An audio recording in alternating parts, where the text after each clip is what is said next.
What's up, all you minties? Uncanny Omar here from Near Mint Condition, the home of collected editions.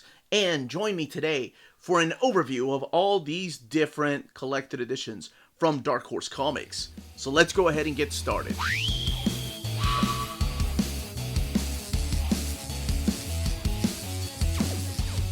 And welcome back, everybody. Now, before getting started, I do want to give a huge thank you to the folks at Dark Horse for sending us copies of all these books.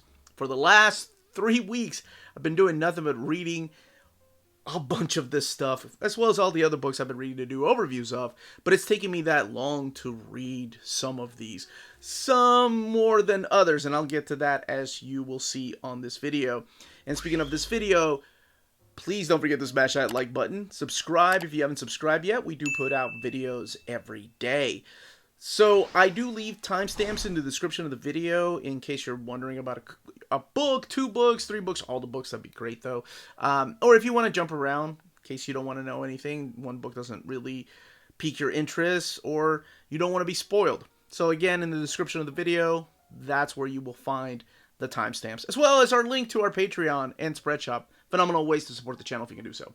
So let's go ahead and get started. Let's do some trade paperbacks first. We got a lot to talk about, so we're going to try to go through this like, well, if I could snap my fingers like that. Cold Bodies. Cold Bodies. So this is a trade paperback. It is a short read. It is 88 pages, retailing for $19.99. And I'm surprised he came out now instead of the month of October, but hey, it's getting me ready for those horror comics that I'll be doing overviews of, or hidden gems that are horror-centric. This one is written by Magdalene Visaggio, and it is drawn by Andrea Muti. And it pretty much is all the story about Denise Stokes, and how she was the final girl in this particular murder that took place in Wisconsin on January 6th in 1981. However, we fast forward some years. It's not present day, but it is 1996. Holler to all those 1996 graduates, including me. High school graduates. That's right. I'm old. So Denise wakes up. She's having nightmares about the Winter Man. The Winter Man was this creature, this serial killer, this man. We don't know the identity of it at the beginning, that is haunting her dreams. And he's the one that killed her sister and her boyfriend, her friends at this party. So think of it like, yes, Nightmare on Elm Street, Friday the 13th, Texas Chainsaw Massacre, Halloween. Actually, it's probably closer to Halloween than anything. And probably a little bit of Scream, because they have made some movies about the serial killer. So Snow Days is what the series is called. And apparently they're making an SDX, the 10th anniversary of the first movie, based on her story, based on her getting out alive from this horrible situation. So the dreams start becoming a reality. There's a reporter that wants to know her side of things, because she's been kind of out of the spotlight. She doesn't want to deal with the fame of like, hey, I survived a serial killer. My friends and my sister got killed by this guy, creature, whomever it was. You can find out by reading this. I don't want to talk about it. I'm sure fame and fortune was not her idea when she got out alive. So slowly but surely, this Winter Man starts coming back, maybe, or she's having daydreams about it. These nightmares that she was having at the beginning sort of becoming reality, and you don't know what's real and what's not. So it's a pretty interesting quick read. There's a couple of twists and turns in here that I didn't see coming. But this is what the artwork mainly looks like. The flashbacks are done in this particular tone right here. It is got some strong language, and of course, because of the violence, it is mature rating. So 88 pages, and here's some of the extras in the back, including some artwork right here that's just inked. For anybody that's read this, I would love to know what you all think of the story and the ending. But this being an overview, I really don't talk about my reviews of books. But this is Cold Bodies. No One Left to Fight, Part 2. Or 2. This is one that's been a long time coming. Back in 2019, I think I did an overview. Dark Horse was kind enough to send me a review copy of No One Left to Fight Volume 1. And it's pretty much set in this particular world where superheroes have defeated all the supervillains. And there's no one left to fight. So these characters are all growing up and they want some kind of challenge. So this is pretty much a story about friendship, really. It's a story about three particular characters. Oh, I haven't talked about the creative team behind this. So the creative team is Aubrey Stitterson, and that is the author, and then Fico Ocio is the artist. And speaking of art, you're going to notice right away, holy crap, does this really borrow heavily from anime. As a matter of fact, they don't hide it at all. There are themes in here that are Dragon Ball Z, Naruto. I mean, the three characters of Vel, Timur, and Krista are basically your characters like Goku, Vegeta, and I guess Bulma, maybe Chi-Chi. No, she's got more of a fighting spirit, so probably more like Bulma if you're comparing her to Dragon Ball Z. Because that's who you're focusing on. So yes, all the villains have been defeated, but they go on a road trip. Now this right here has been a couple of years in the making, and this is the final road trip, if you will, where Vel and Timur go on the hunt for the final boss, the last battle, if you will. Because one of them, you can find out for yourself, wants to go out in a blaze of glory. But look at the colors. It's just freaking crazy. And yes, over-the-top violence is what you're going to find in here, much like Volume 1. And the book has 128 pages. And this one here retails for $19.99. I believe the first one did too. It was $19.99. But there's all kinds of bosses that they're fighting. This is just something to take a break from some heavy reading and get to read this. As a matter of fact, in between Grendel chapters, I read some of this. And I'll get to Grendel here in a little bit. But this is what the artwork looks like. I mean, they go Super Saiyan freaking mode. And if you've been keeping up with Dragon Ball Z, it's like Super Saiyan God mode here towards the end of the book. You can find out who the final boss is and who ends up winning. Let's look at the extras, because there are some in the back. Such as these ridiculous, over-the-top freaking sketchbooks. My gosh, that's a lot of detail right there. A little bit of an interview right here with the creators. Again, $19.99. No one left to fight 2. A couple years in the making, but it is finally here. You had me at James Stokoe, and this is Orphan and the Five Beasts. So this is his latest work. He does absolutely everything. The artwork, the writing, the color, oh, right here, the letters and the covers. All created by James Stokoe. His art is so freaking awesome. I love the Godzilla the Infinity War. His art is just so beautiful and detailed. Heavily inspired by a lot of anime and manga and, of course, kaiju movies, but also some Western in there, too. This is a wonderful kung fu sort of fantasy story. And it's all the story about this adopted warrior right here named Orphan. Well, they called him Orphan throughout it, but it's Mo. And how he has taken over the role of master. His master ends up dying. And after he tells him the story of the origin of the 5 former disciples who now have threatened the land. So we get to find out exactly what drove them to this particular decision to, instead of being heroes, they decide to go the other way around and become villains. So now it is his job after his master. This isn't really a spoiler because this all happens at the beginning, but this is what the insane artwork looks like. Now it's up to him to go out there and free the land from these humans, demons. Some of them have demonic powers. I'm going to say something right now, though. If you're a fan of animals and you can't stomach any animals getting hurt, maybe avoid this one. Maybe avoid this one, because holy crap, the over-the-top, Uncanny Omar talked pretty one day. The over-the-top violence that happens here doesn't just happen to the human characters. It happens to animals as well. And when I say over-the-top, I mean over-the-top violence. So not for the faint of heart. But when you have violence like that, it just stops being serious and it's just fun. And that's exactly what this is. This one retails for $19.99. Has 112 pages. And it is part 1. It does continue into another miniseries. I hope to see it sometime soon. But oh my gosh, was this so freaking fun. It's a quick read too. Now, all the way in the back, you have the sketchbook featuring a bunch of characters, not just Orphan Mo, but some pages, like the pencils, the inks. Golly, the insanity when it comes to just the amount of details. My goodness. So going from sketch to pencils to inks to colors. Wow. And then the different styles that he chose for the logo. But this is Orphan and the Five Beasts. Freaking awesome.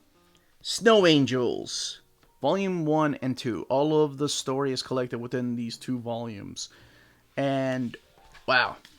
This story is really powerful. It is by Jeff Lemire. Now let's move Volume 2 out of the way to focus on Volume 1 mainly. And by Jock supplying the artwork. Jeff Lemire cranking out stories left and right. I reviewed his Mace book. If you haven't read that, my goodness, what a beautiful, powerful read. But all of this written by Jeff Lemire, drawn by Jock, and then Steve Wands doing the lettering.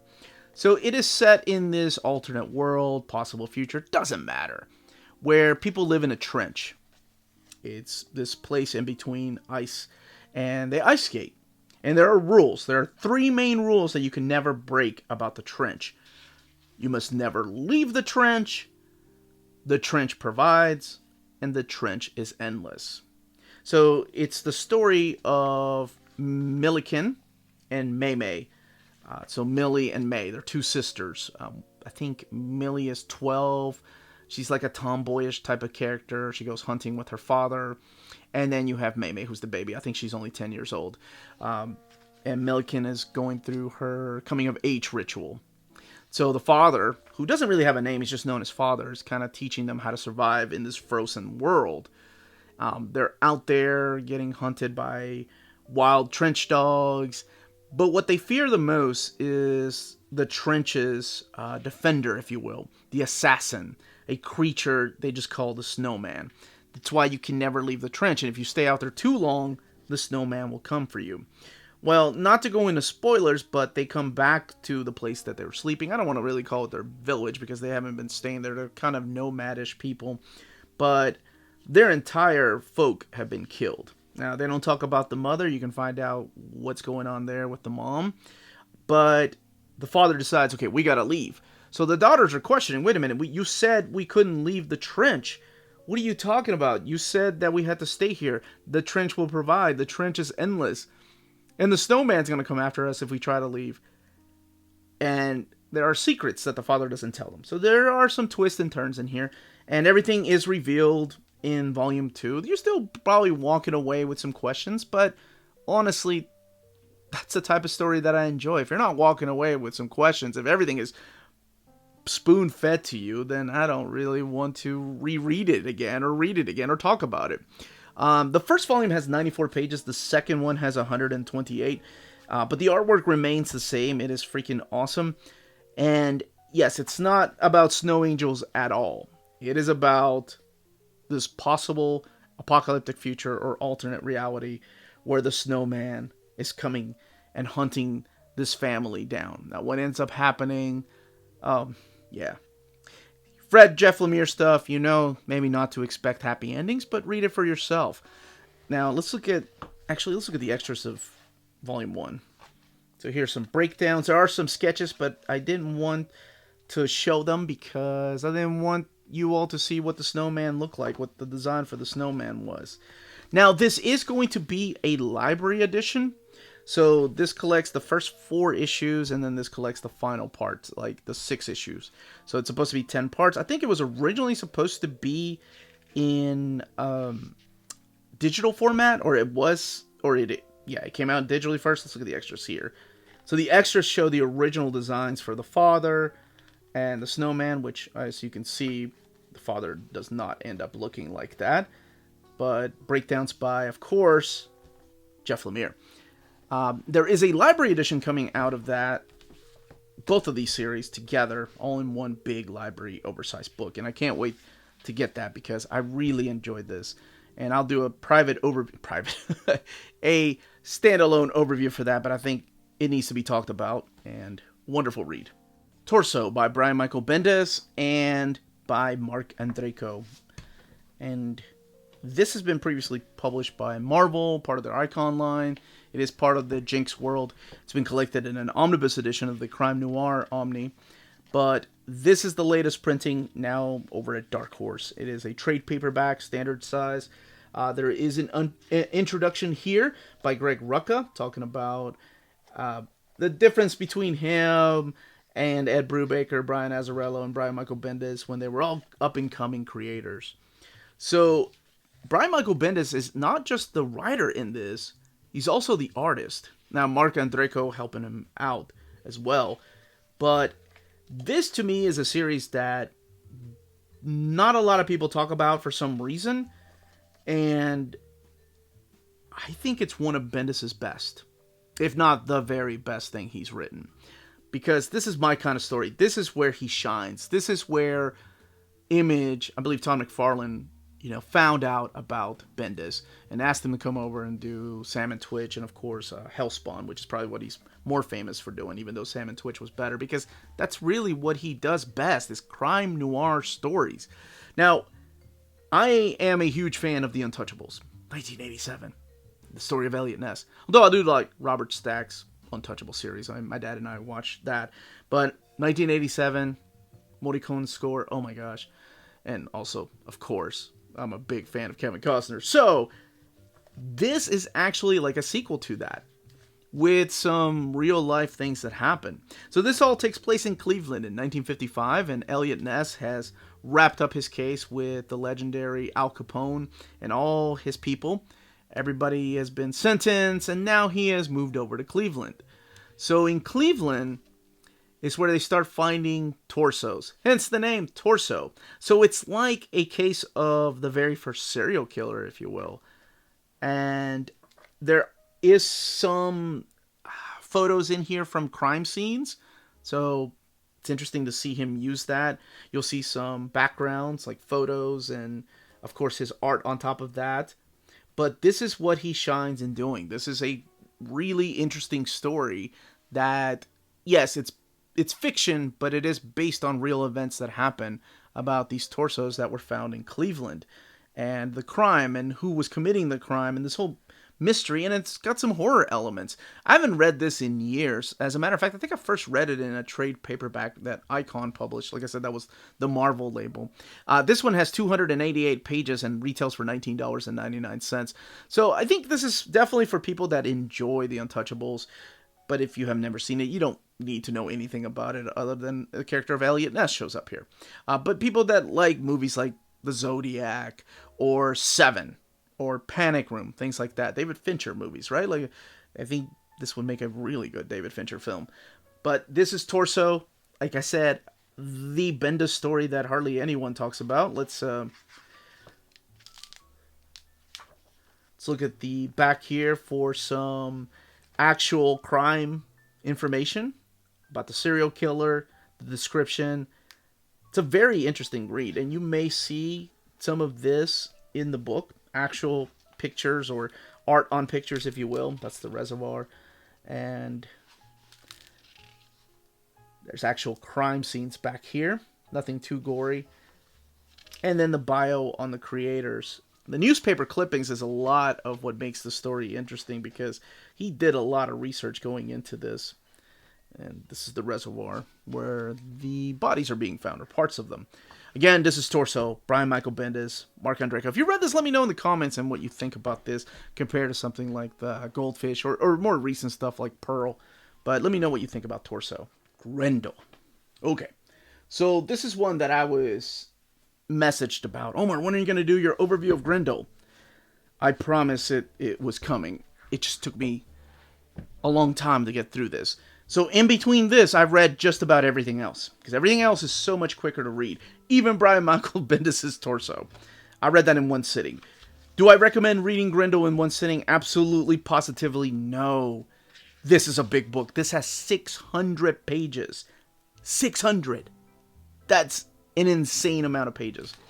This one retails for $29.99. It is the latest printing, because Dark Horse printed this previously. And this collects everything here. Devil by the Deed, Black, White, and Red, Sympathy from the Devil, Red, White, and Black, Behold the Devil, and then the bio. Now, Grendel. How do I describe Grendel? A little bit of background, right? This first started as a comic series. It was a 3-issue comic series by Comico, or what some people call Comico, depending on if you worked at a comic book store and you love being corrected by older gentlemen that were picking up this trendy indie series. But they published a lot of books. They were only around for 5, 6, 7 years, and they published a lot of stuff, including one of my favorite series, which is, of course, Mage. Now, Mage was introduced to me by my friend, Dennis, who is no longer an acquaintance, but still hold his suggestions near and dear to my heart, despite of all the falling outs we've had. He gave me copies of Mage, and in the back of Mage were these stories right here. This is Devil by the Deed. Now, this is a very interesting way of telling a story. Because, well, first of all, these were originally colored in the Comico release. They're black, white, and red in the latest printing here. This also does not collect the first appearance of Grendel, nor the 3-issue miniseries that Comico published. Those were in color. The first appearance was in black and white. It was a primer. But this is pretty much taking place of that. This is when Matt Wagner kind of did a director's cut and said, you know what? We don't need to reprint those. Let's get this out. This is my definitive origin and story for the character of Hunter Rose, who is what we're reading about here. Because as a matter of fact, this is Volume 1, Hunter Rose. This has all the Hunter Rose stories. And you're asking yourself, Hunter Rose, what are we talking about? Is that Grendel? Is that who we're talking about? Yes. But Grendel isn't just Hunter Rose. Grendel's a lot of different characters. Now, as I was saying, I originally read these through the backs of Mage. And it is written in a prose way. So we have the writer, her name is Christine Spar. She publishes this particular biography of Hunter Rose and his life as Grendel. But as you find out through these pages, his life didn't really start as Grendel or Hunter Rose. His name wasn't even Hunter Rose, his name was Eddie. And it's the story of Eddie and how he's a fencing master. He's a world championship fencing master. And then he becomes romantically involved with this character named Jocasta Rose, who is his trainer and also a woman twice his age. And she ends up dying. She succumbs to a disease. So he leaves that world behind and then takes on 2 identities. Hunter Rose, so he changes his name from Eddie to Hunter Rose, who's a successful writer. He's a novelist. He's published a lot of books. And Grendel. Now, Grendel's not a superhero. He's not the Punisher. He's not Batman. He's not your anti-hero. He is a costumed assassin. And through this, you'll get to find out that he is also, well, he ends up being a crime boss. Kind of like the Kingpin. So you're not reading about a character that is good. You're reading about a character that is actually pretty damn evil. And a lot of the choices that he makes through here are pretty damn dark, and like you're gonna question like, wait, what am I reading about? Now you'll also get to find out about Argent, his arch nemesis, who's like a werewolf working for the police. He's a Native American man that was cursed about 300 years before this story starts. And of course, this all is based on this Beowulf, right? The poem of Beowulf, and then later on the story. The Astonishing Melanie can tell you a lot more about that. But this is focusing on Hunter Rose. Now, in an interesting way, this tells you the beginning and ending of the character of Hunter Rose. You can find out exactly what I mean by that. And what kind of role Christine Spar plays in here. Because she does have some ties to the character of Hunter Rose. So, through a series of events, Hunter Rose ends up killing the uncle of this young lady right here. This is Stacy.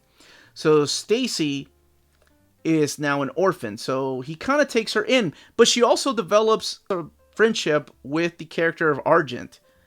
And when she finds out that it was Grendel that killed her uncle, well, she kind of puts both of them against each other, which they're enemies anyway. Let me show you this page, though. I thought this page it's just done so classy and so well. The fight between Grendel and Argent, like again, when it was published in comic book form, they were talking and there were panels, but in this format, it's just showing you in circles how the fight goes.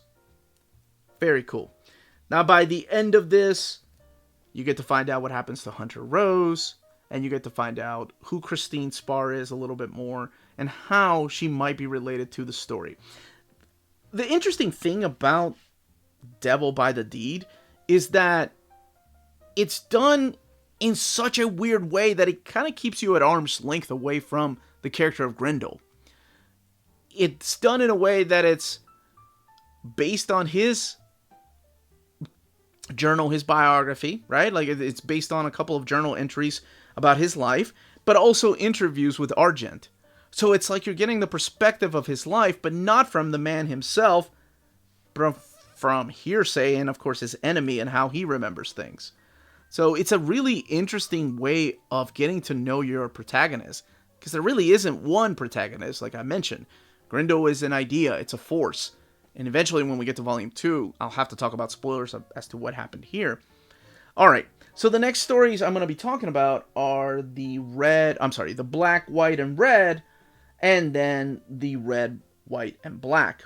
So these are anthologies drawn by different folks. Let me just show you the amount of talent. You have David Mack, you have Mike Allred. Here we have the first series of anthologies right here. Tim Sell supplying some of this stuff. This all being, by the way, mature content because of the violence and because of the sexual content in here. But as you can see, this is some early Tim Sell. And as I mentioned, he's not the only one. You have Stan Sakai in here, Kelly Jones. Just a bunch of different artists, while Matt Wagner being the main writer and also supplying some of the art.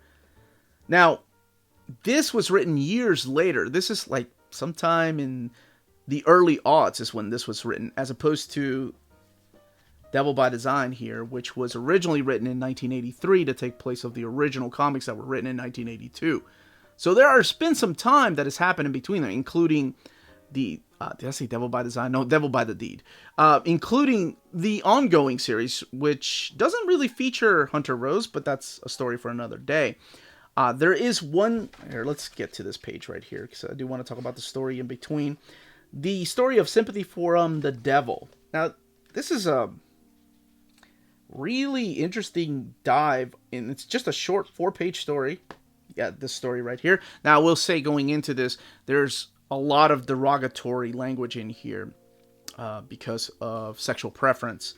And this is when you find out how weird of a character Grendel is. So, pretty much these mobsters find out that their boss was homosexual.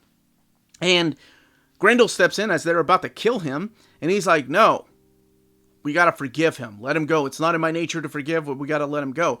But he pretty much just lays out how he feels about not just homosexuality, but also how he feels about religion as a whole.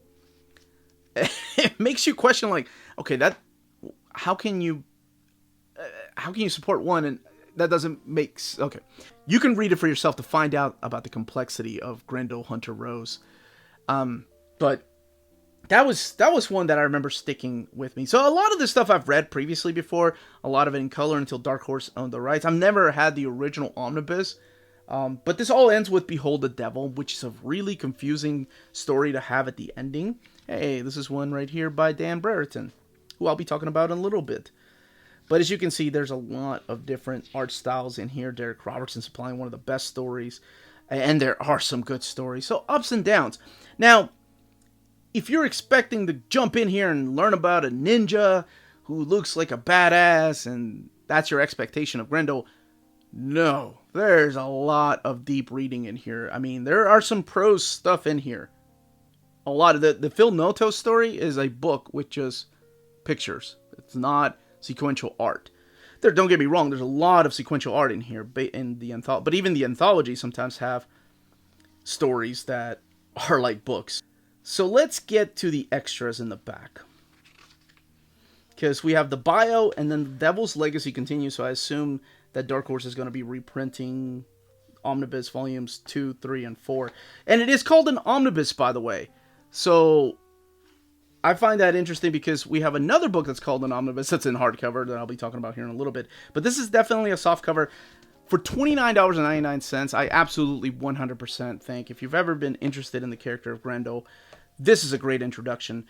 This is Jason Pearson doing the artwork. But, like I said, don't expect to find out about just one character, because Grendel is the idea, and as mentioned before, he's like a force that comes into play later on in Volume 2. So this jumps around from 1983 to 2002, 2007, but there were stories in between that featured other Grendel characters. Now, the one thing I will say that I don't think will be collected in here because of copyrights, of course, and that is the Batman Grendel stories. Even though the aftermath, I think, is shown in here, like there was a fight. Like I said, this one took me a long time to read, more than all the other books, just because there's a lot of heavy dialogue in here. And, of course, a lot of prose. But that is Grendel, Omnibus Volume 1, Hunter Rose. Alright, let's keep going because we got a lot to talk about. Now, I usually do a part of this video where I look at the actual spines, but I've been showing the spines for the book, so I'm just going to leave those alone. Now we're looking into the hardcovers. So this is Vertical Sea. This is written by Brian Freschi and drawn by Ilaria Urbinati. So this has been translated. It's the first time it's been translated into English. And this was a powerful story. This one, completely unexpected. I read it cover to cover. And, oh my goodness, it hit me. So you have the character of India. Starts off with her visit to the therapist. She's talking about her issues, and the therapist is kind of giving her some ideas and some exercises on how to handle it. Then we go into a story within the story about this character that is traveling through the darkness and trying to defeat this dark creature. We find out that she has a boyfriend. She is also an elementary school teacher. But the thing about India that stands out in what all of this is that she suffers from panic attacks and depression and anxiety. So every day to her is a huge struggle because she's suffering from this chronic mental illness that is causing her issues with her relationship with her boyfriend and with her students and kids. So some of the parents take note, and it gets kind of vicious and evil. I don't know if this personally happened to somebody, but holy crap, just the amount of people that need their ass kicked for treating her a lot different when she's just suffering from this. Like when she takes her medication, they're making fun of her because she's taking her medication in public. Like that's a big no-no. I find that really hard to believe that there are people out there like that. But parents stand up against her. They want her fired because they don't think anybody with mental issues should be teaching their children. So the school has decisions to make. And she's telling the children, by the way, this story right here that I was talking about this princess that is going after this dark creature. And I think the message is really powerful. In between here, you're also going to find exercises on how to handle depression or when you see signs of your anxiety starting. I thought that was a really cool thing to throw in here. Because I think, most of us probably know somebody or suffer ourselves from chronic depression or anxiety and panic attacks. So I like the idea of throwing actual exercises, mental exercises, in the book like this. This was a powerful read. I wasn't expecting to read. I had no idea what it was about. I like jumping into books, not knowing anything about them. Sometimes, you can't help but know what the story's about because things get out. But I haven't heard anybody talk about this particular book. It is a beautiful book with this wonderful watercolors that they're used throughout here. And I love the different tones. I'm a big fan of the different tones that the artist uses throughout here. As mature content because it's got nudity and it's got some curse words, right? When she snaps and when other characters snap. But I thought it was a beautiful story. And for anybody, even if you don't suffer from depression or anxiety or panic attacks, it's important to read and to learn more about it in case you know somebody. 192 pages, $24.99. I think in the back, you're going to have the acknowledgments or the thank yous back here from the creators, the bios on the creators, and then the publishing logo, the Bao publishing logo. It is a hardcover, art on board, no dust jacket, and it is sewn binding. But this is Vertical Sea, not to be missed.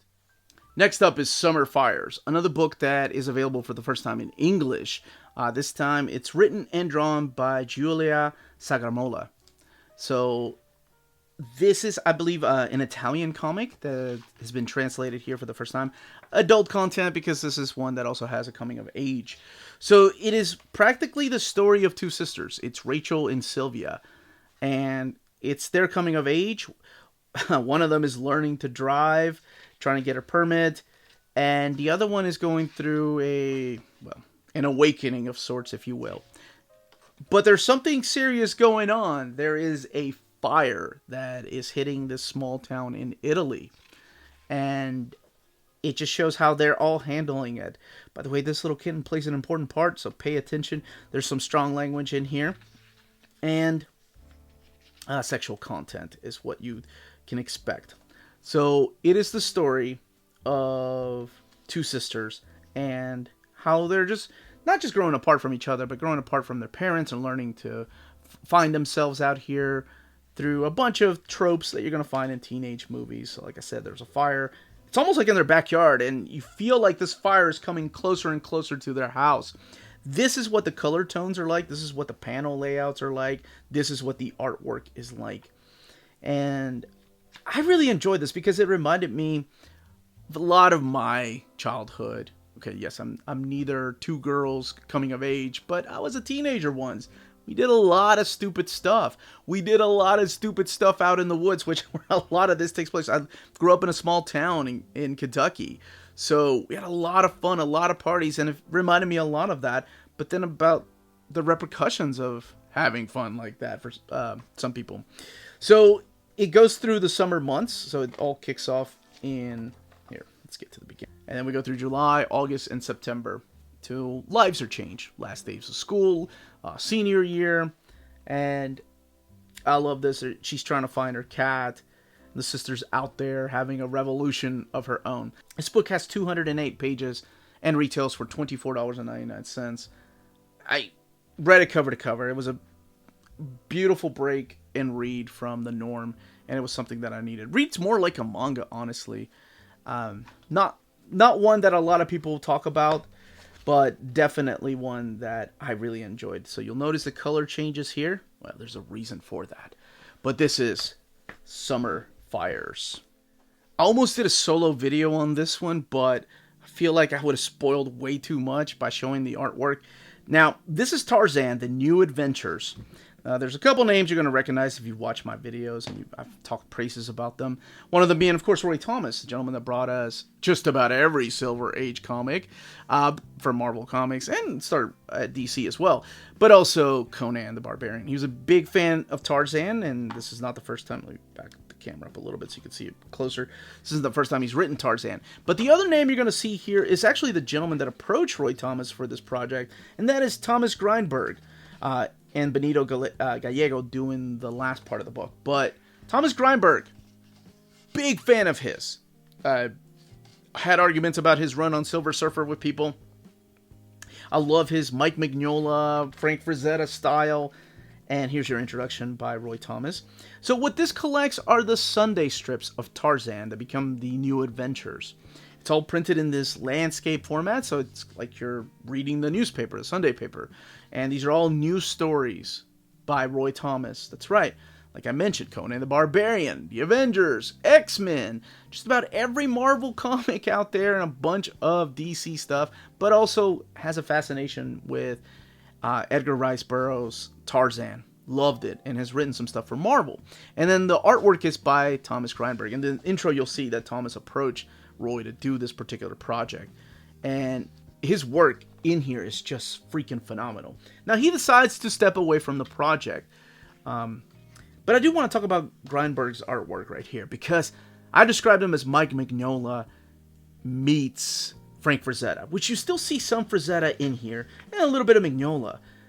But this becomes more like Hal Foster, like that kind of art. And it is absolutely stunning to look at. Now, when I read the intro, I was like, oh man, Thomas Grindberg isn't going to stay throughout the whole thing. Dang. By the way, yes, each issue. Oh my goodness. Hey now. Woo. Um, is that Law? I think that's the character of Law. I know some characters like Jane and then the French pilot, they show up through here, and I think some of the villains from his past show up through here.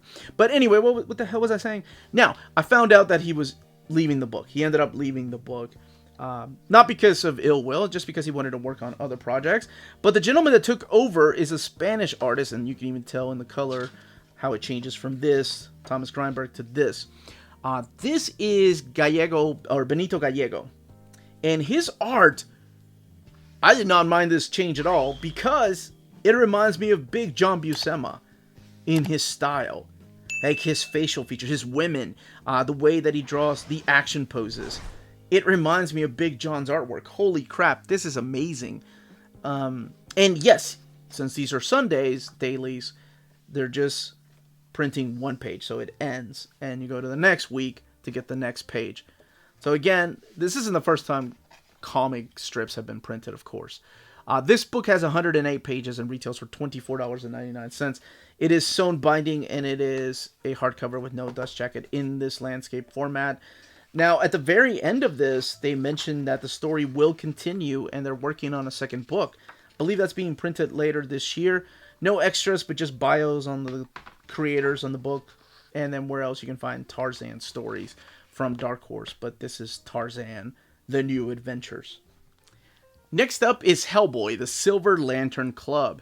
This is a story that my viewers have asked me if I've read, because I did an overview of Witchfinder, and people were like, wait, have you read the Silver Lantern Club? Because it was coming out in single issue format. So this has been printed before in issues 5 through 5 of the Silver Lantern Club. So this all takes place in Hellboy's past. You can find out why by reading all the Hellboy. But I like the fact that there are always Hellboy stories to tell. And all Mike Mignola and pretty much Chris Golden have to do is just go back in time and put it somewhere in the 1950s, in the 80s, the 70s, and you're like, hey, we got ourselves another Hellboy adventure. So what's interesting about this is that this is a story about a story. Hellboy and his dad go and visit an old friend of his dad's. I think it's his uncle, actually. And this gentleman right here tells him about the Silver Lantern Club. It's a group of misfits who, if you've been paying attention and reading, of course, a lot of the Mignolaverse or Hellboy universe at Dark Horse, they've talked about before. But this goes into detail as to what they did. So the artwork here is all done by Chris Robertson. And it's just a welcome addition to the world of Hellboy. Don't expect a lot of Hellboy. By the end of each chapter, they were like, hey, let's order another drink. And I'll tell you the story of the mind-controlling spiders, or the evil puppets, or the dark werewolf. You know, it's just, it's them three just sitting at a bar, and then him reliving his youth in the Silver Lantern Club with all these characters that you may find throughout the Hellboy universe.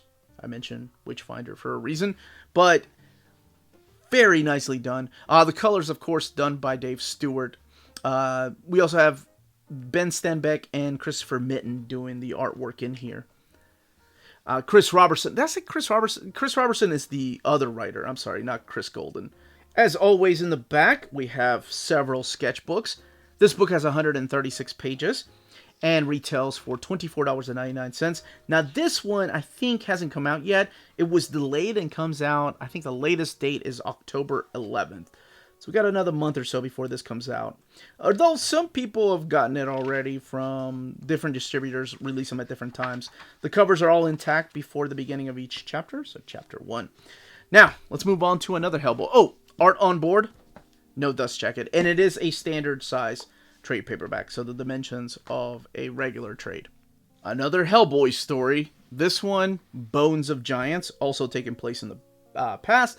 $24.99. However, this one only collects the 4-issue miniseries, The Bones of Giants. Christopher Golden, that's what I thought. Christopher Golden and Mike Mignola, oh my gosh, Uncanny Omar.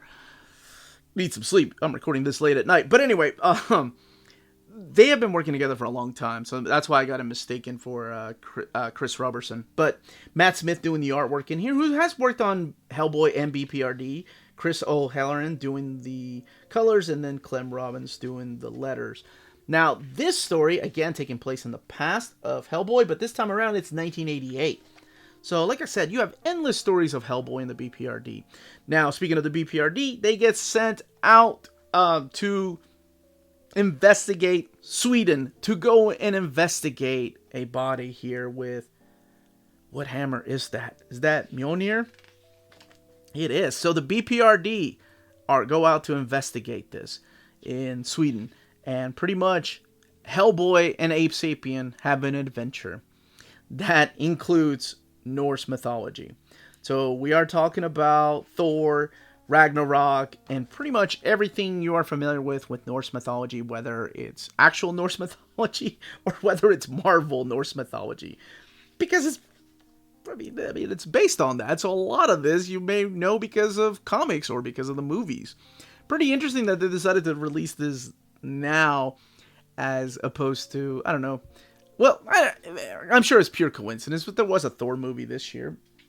I thought it was interesting that they were going to pump this out by October, I guess. But where was I? Yes. So you go through a lot of Norse mythology in here, and that is one of the beauties of Mike Mignola, and it's probably something that he's been wanting to work on for years. We've dabbled in it a little bit, and he borrows mythologies from every freaking country. I love the fact that he doesn't shy away from it, and there's always a Mignola twist with it. But I like the idea of Mjolnir at the very beginning when they're like, you know, because you're used to the mythos of Mjolnir. Who can pick up the hammer? Whoever's worthy, right? And he just picks it up like it's nothing. Hey, we've attempted to pick it up. And he's like, yeah, I got it. And then, of course, that has a reaction on him that he gets possessed for a little while and starts acting up. But I enjoy this. I like this whole team up that he has with Ape Sapien. I enjoy these adventures. Not to be taken too seriously. I mean, yes, the threat of the end of the world is at hand, but it's still, you know where this is going. If you've read the rest of Hellboy, you know the world doesn't end. Well, maybe it does. Spoilers. But this one has 112 pages. Retails for $24.99. This is what the artwork looks like. Now, as far as the extras in the back, same as... Oh, you get some Valkyries in here. I believe that's Mist, if I'm not mistaken. You get some characters, sketches back here. Love it. I love seeing extras like this. Don't know if these will be collected in a library edition as companions one day. No art on a dust jacket, or no dust jacket rather, but art on board. But this is Hellboy, the Bones of Giants. Now we're looking at Dan Brereton's Nocturnals Omnibus. This is volume 2, and another omnibus, but this time around a bigger format. I've done an overview of volume 1 if you want to check that out. I'll leave the link above. But this one also retailing for $29.99, which is an insane price for the amount of content that you're getting here. No dust jacket. I love the fact that it's got this orange spine, same as volume 1. The back of the book, just kind of giving you a little bit of what to expect in here. All your favorite characters there are back. But just so you can get a better idea of how big these books are, here it is compared to the size of a trade paperback. This is a standard size trade paperback, which are the size and dimensions of single issues. But as you can see, let's back it up a little bit. It is a lot taller and longer than that. And again, $29.99 for a hardcover. All right, let's crack this open and look at the artwork in here and talk about a little of the stories that are found in here. Because a lot of this, believe it or not, is made up of a bunch of extras. So let's crack this open. Here's what the end paper looks like, with Gunwitch right there. So we do have the return of all these characters. So this collects The Dark Forever, Gunwitch, Outskirts of Doom, Spectres, a Nocturnal Alphabet, and I'm serious, half of this book is nothing but extras. So this is The Dark Forever. This is the... I was going to say, if you haven't read Nocturnals Volume 1, Omnibus Volume 1, maybe read that before coming back to this. And I've done an overview of it, as I mentioned earlier. But here we have the Nocturnals. All of them are back to Pacific City. And there's this dark star that has appeared in the sky at night. And it is making the dead rise and roam the streets. and looking for just victims to recruit into their army. That's pretty much what this is. This has been previously collected in trade paperback format, but now you can find it here. So it's up to the Nocturnals, who've been pretty much separated and wandering the world during this time, to put an end to this. So they're here, all of them are back. Fire Lion and Starfish, Gunwitch, as I mentioned, Halloween Girl, they're all back here in this particular story. The Gunwitch book, however, this one here, is in black and white, written by Dan Brereton, but drawn by Ted Naife. I think that's how you pronounce the gentleman's name.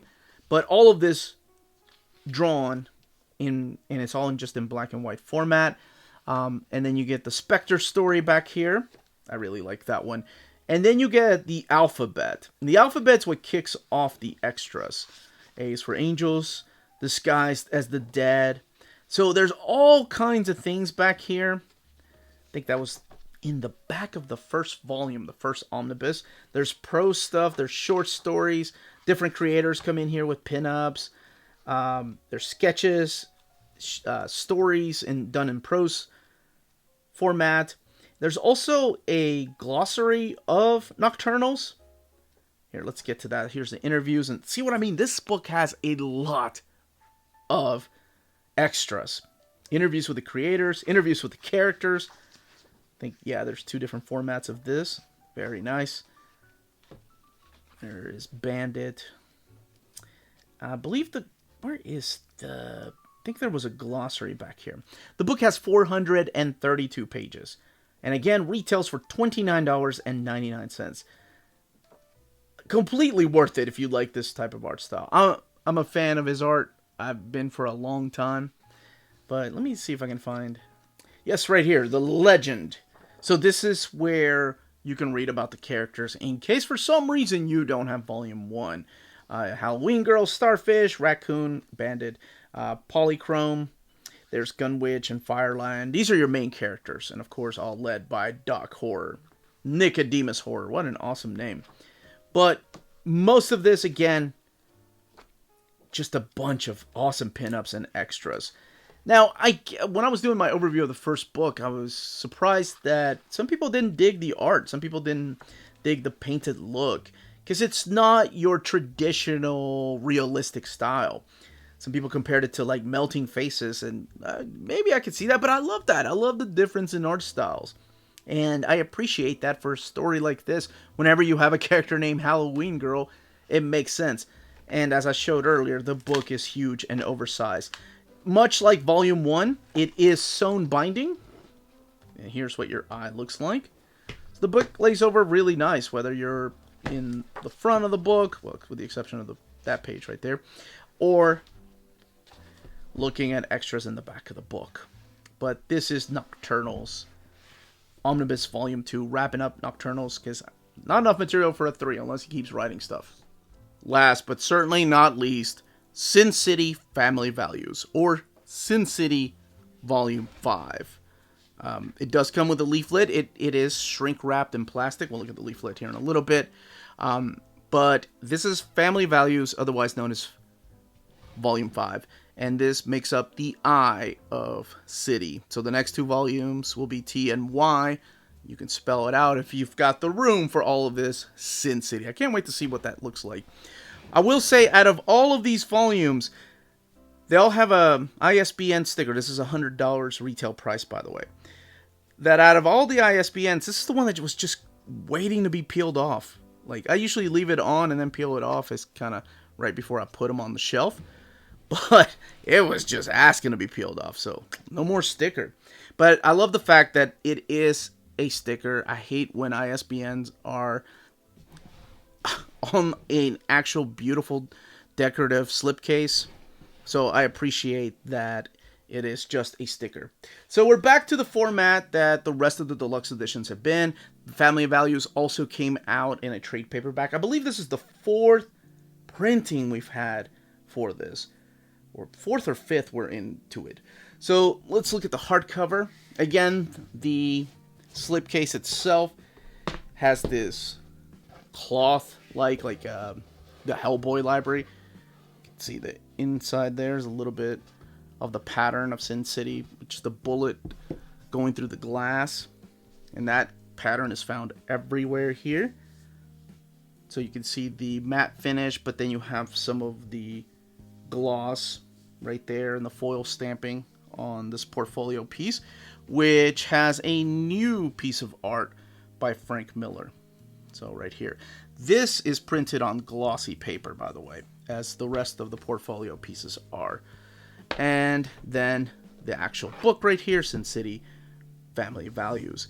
This is probably the thinnest one out of the collections. There's a quote there from Dwight, who is one of the characters that you're going to find in here. There's going to be hell to pay, but neither nor mine will have to pay it. Love it. It's one of my favorite characters. No dust jacket. It is just art on board in the same pattern that you found on that portfolio. There you go. You can find here with the matte finish and then the foil stamping. And as always, these red gilded page edges. Very beautiful. All right, so let's crack this open, talk a little bit about the story, and show off that artwork and the paper that it's printed on. But not before I kept my promise of showcasing the leaflet. Again, this is where you're going to find the retail price and completely mature audiences only for graphic violence and nudity. But this kind of tells you what you're going to find in here. As an added bonus, the cover of each volume slipcase has a letter from the logo, placed in such a way that you might even notice it. But when all 7 volumes are viewed together, you might not even notice it. Sorry, Uncanny Humor Read Pretty One Day. Are viewed together, it is clear they spell out Sin City. Okay, now let's get this open and look at the art. So opening this up, we have some red end paper. So this story features Dwight, because the quote is from Dwight. And Dwight is a character that first appeared in A Dame to Kill and The Big Fat Kill. And much like all the other Sin City books, this one is written out of order. So it is perfectly read right here, though. You could read it after reading The Yellow Bastard. This one makes sense to read here. So I would strongly suggest reading at least A Dame to Kill For and The Big Fat Kill before reading this. So this is the story of Dwight, but not Dwight by himself, but also Miho. And they're on a mission for the ladies of Old Town, which I don't want to spoil what their mission is, but the ladies are, of course, the ladies of the evening, the prostitutes that live in Old Town. And Frank Miller just has a fascination with those characters. Like, he just keeps going back to them. Now, this one is only 144 pages, but this one is also one that stands out because this was only released as a graphic novel. I don't think it was a single issue. I was getting these books in trade paperback format, and I don't remember a single issue format of this. It's a great book, but it's also the shortest book of the bunch. And some changes here, and I didn't really agree with one of the characters in particular. Kind of took away some of the things that I enjoyed about the character. But this is what it looks like on the inside. The paper, again, in this thick matte paper, absorbing the blacks. I love the way this looks. I've owned them with glossy paper, and I think this is the best interpretation of the art. I've compared it before, if you want to see my Volume 1 comparison, to the Big Damn Sin City, which also has the glossy paper stock. But I think this paper is amazing. So, I mean, this is Frank Miller, right? The guy that gave us Batman Year One, the guy that gave us Daredevil, and then Daredevil Born Again, Dark Knight, all of that, and this is his baby, his magnum opus. Now, I heard that he was continuing the story of Sin City, or telling stories within Sin City. Oh, there's a ninja outfit in here that I remember as a young man, not really a kid, because I was a young man when I read this, drawing it over and over again, because I like the design of his ninja. Yes, I'm talking about the paper sack design. I loved it. I don't care. I thought it was so badass. But this is what we are looking at right here, this type of art. Can't show too much because it will spoil what ends up happening to a couple of the characters. But let's look at the extras in the back. So as always, we have some cover gallery here from the different trade paperback editions. That's from the portfolio piece. That was from one of the third printings. I think I gifted that to somebody. And then some pinup. I think the Yellow Bastard shows up here, so I gotta be careful. Not just with the Yellow Bastard, but also Milo Manara showing up in here, so of course I have to censor that. Never know with Sin City when you're flipping through here. It makes it really difficult. But you do have like all kinds of talent doing pinups. And I have to show part of the Bill Sienkiewicz art, even though the Yellow Bastard comes out swinging like a punk. Alright, so here's more from Frank Miller. We have 2 more volumes, Booze, Broads, and Bullets, and then of course Hell and Back to go through. But this is volume 5, otherwise known as Family Values. And as always, these come with a ribbon. There you go. And that, as they say, hey, is that. If you're interested in purchasing any of these books, don't forget to check out our sponsors. If you live in Europe and are interested in buying and pre-ordering Omnis, then you should definitely check out Walt's Comic Shop in Berlin, Germany. They have the cheapest pre-order prices for Marvel and DC books within the EU, flat rate shipping of €12 for all EU countries, bulletproof packaging, and all emails will be answered within 24 hours. They offer a huge selection of out-of-print books. Just head over to waltzcomicshop.com for more great deals and rare titles. And for a limited time, you can use the code nearmintcon, all one word at the checkout, to get free shipping for all EU countries with your first order of over €40. Walt's Comic Shop, your reliable source for Omnis and premium collected editions in Europe. CheapGraphicNovels.com, your online home for graphic novels and collected editions up to 50% off cover price. They have excellent shipping and prompt and helpful service. Check out their bargain deals for up to 90% off cover price. And don't forget, the CGN also takes pre-orders. That way you don't miss out on the hottest releases. And they are currently running a special promotion for you Minties. If you're a first-time customer, after receiving your order confirmation email, reply back to that email and let them know Near Mint Condition sent you their way. They will then apply a free shipping promotional credit to your next order in the US. Cheap Graphic Novels, your source for the hottest books with the kind of deep discount, quality shipping, and customer service that will keep you coming back for more. And that was the content, the page count, and build of these particular collections. Let me know in the comments down below what you are picking up. If you hope all of the Hellboy hardcovers like these and Young Hellboy eventually get collected in another library edition. I don't know how they would do it. Maybe a companion library edition. I mean, there's always more Hellboy stories to tell anyway. If you are picking up Nocturnals, Grendel, if this is your first time reading that. If you're waiting for the Snow Angels library editions, I thought it was a phenomenal story. Torso, if you're hoping that Dark Horse will do some kind of big, oversized hardcover collecting all of his crime noir stuff. And what you thought about any of the other books if you've read them here. And Tarzan, I cannot wait for that next volume. Any questions, leave them down below. Comments down below. Everyone stay healthy and safe out there. Much love.